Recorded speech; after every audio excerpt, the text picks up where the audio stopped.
So hi guys, so andito kami ngayon sa SM North Annex and kitang-kita nyo naman kung nasan kami ngayon. Andito kami ngayon sa Huawei para bilhan si Taya ng bago niyang tablet which is yung MatePad 11.5.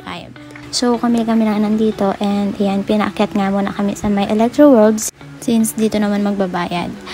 So dito guys, ang ganda dito kasi halos kumpleto sila.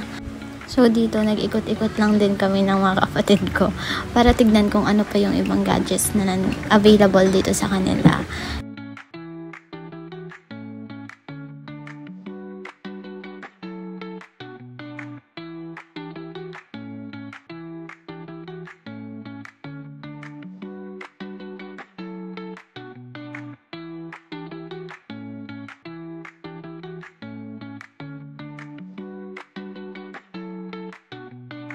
So dito pababa kami at pabalik kami ulit dun sa may Huawei since doon siya i-unbox and i-check.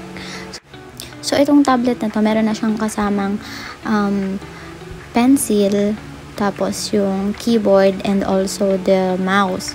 Pero yung mouse kasi at saka meron kasing libre pang isa yung Jisoo Life, pero next time pa namin siya makukuha since hindi pa siya available, pero ino-notify na lang daw kami kapag meron na. So, ayan o, sobrang pabebe niya, diba? So, here, she's asking if ano pa yung mga available color ng MatePad 11.5. So, meron silang violet, white, and space gray.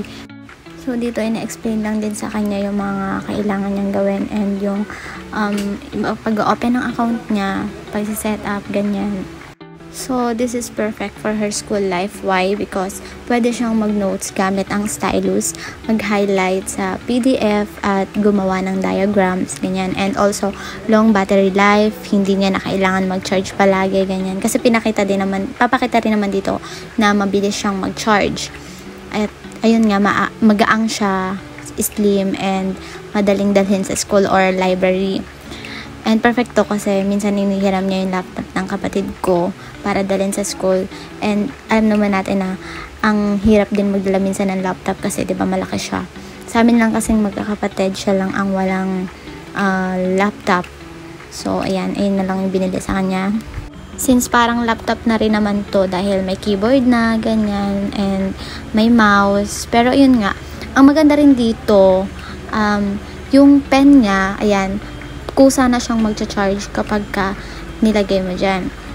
And ang pangit nga lang din dito napansin ko is mas dagdag gastos nga kapag papalitan mo yung mismong keyboard niya kasi dapat compatible siya dun sa may tablet and dun sa may pencil. So pricey yung ganon kung gusto mong ibang color yung keyboard mo.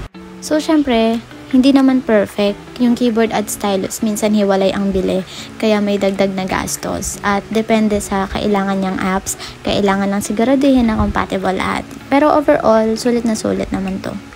So isa pa sa maganda dito is yung protektado yung mata niya dahil sa eye care features ng display. And also, malakas ang processor at wala siyang hassle kahit multiple apps ang gamit niya sabay-sabay. So, dito, chine-check lang namin yung camera and okay naman. At meron pang maganda rito. Alam nyo ba ay kung ano yun? Syempre, hindi pa. Charis. So, yun nga. So, for example, bumili ka nito.